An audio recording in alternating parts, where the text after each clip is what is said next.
Bienvenue dans le parcours audio de la pensée du jour du Top Chrétien. Nous vous invitons à vous installer confortablement et à prendre un temps de pause avec Dieu. Que voulez-vous que Jésus fasse pour vous? Par Elisabeth Dugas.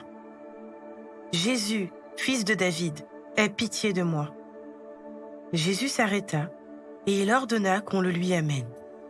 Quand il fut près de lui, il lui demanda : « Que veux-tu que je fasse pour toi ?» Il répondit : « Seigneur, que je retrouve la vue. » Jésus lui dit : « Retrouve la vue, ta foi t'a sauvé. » Luc chapitre 18, versets 39 à 42. Ce mendiant aveugle est vraiment très persévérant. Le verbe employé nous fait penser qu'il avait un jour perdu la vue et n'avait pas eu d'autre choix que de mendier. Après avoir compris que Jésus passait tout près de lui, il se mit à crier de plus en plus fort, jusqu'à ce que Jésus l'entende. Les disciples voulaient à tout prix le faire taire parce que ses cris les dérangeaient. Mais cet homme était tellement motivé et confiant qu'il réussit à approcher Jésus. On peut supposer que Jésus savait ou avait constaté qu'il était aveugle. Cependant, il demanda à ce dernier ce qu'il attendait de lui. L'homme répondit immédiatement : « Seigneur, que je recouvre la vue. » Le dialogue fut minimaliste, mais le miracle eut lieu. La seule parole du Seigneur redonna la vue à cet homme. Résultat, il suivit immédiatement son bienfaiteur en rendant gloire à Dieu, et la foule s'associa à lui. On ne sait pas ce que faisait cet homme avant de devenir aveugle, ni s'il fréquentait ou non la synagogue. Mais sa réaction montre qu'il avait déjà une certaine connaissance de Dieu. En effet, il crut en Jésus, fils de David, lui attribua immédiatement sa guérison et partit avec lui en tant que disciple. C'est une magnifique déclaration de foi et un superbe témoignage.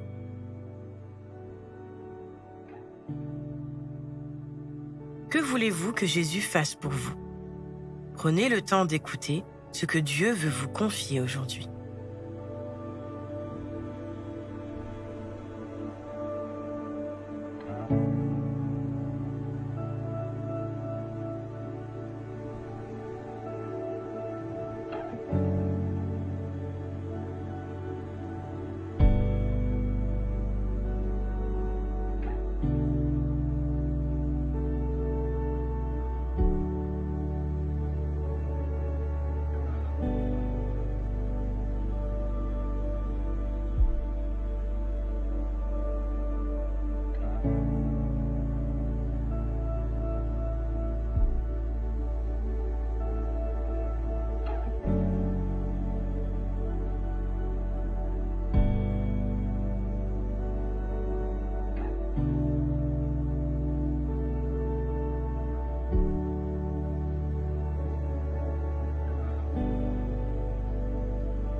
Prier, c'est simple.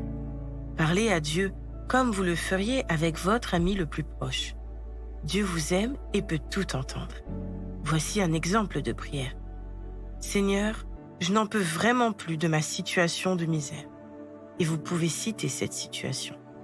S'il te plaît, viens maintenant me visiter et me guérir, que je puisse de nouveau vivre normalement, travailler et te rendre gloire.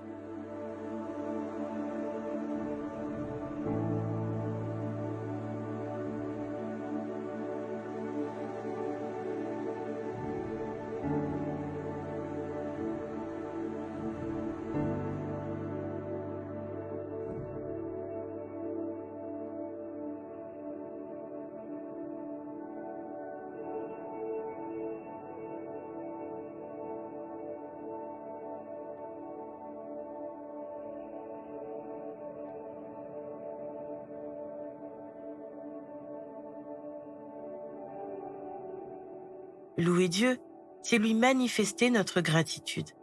Rappelez-vous tout ce que le Seigneur a déjà accompli dans votre vie et dans celle de vos proches. Vous pouvez noter tous ces sujets et prendre le temps d'en remercier le Seigneur. Rendez-lui gloire pour sa bonté et sa bienveillance envers vous, dans le passé et dans l'avenir, car Dieu vous aime et il ne change pas.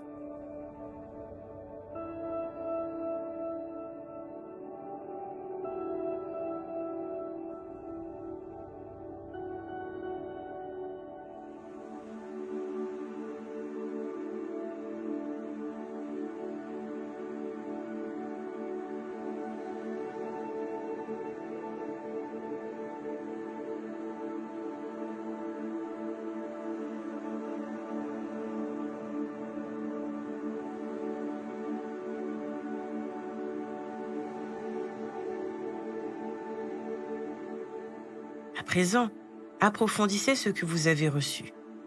Si ce mendiant bruyant et persévérant vous a interpellé, n'attendez pas plus pour l'imiter. Vous n'aviez peut-être jamais osé vous comporter de cette manière envers le Seigneur, mais regardez le résultat. Alors aujourd'hui, dites stop à cette fausse humilité qui vous maintient dans la souffrance et osez crier à Dieu.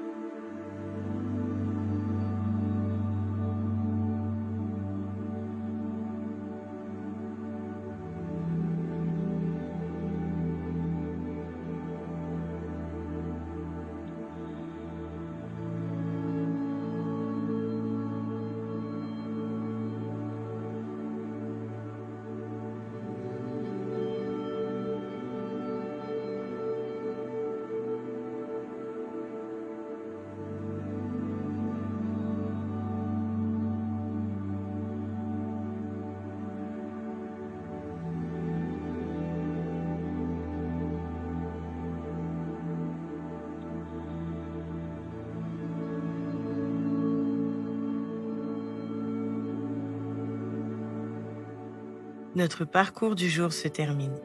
Prions ensemble afin d'honorer notre Dieu.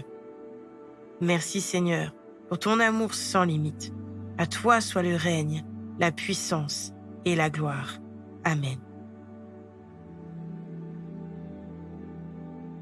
Nous espérons que ce temps de pause avec Dieu vous a ressourci. Rendez-vous demain pour un temps de Séla avec la pensée du jour.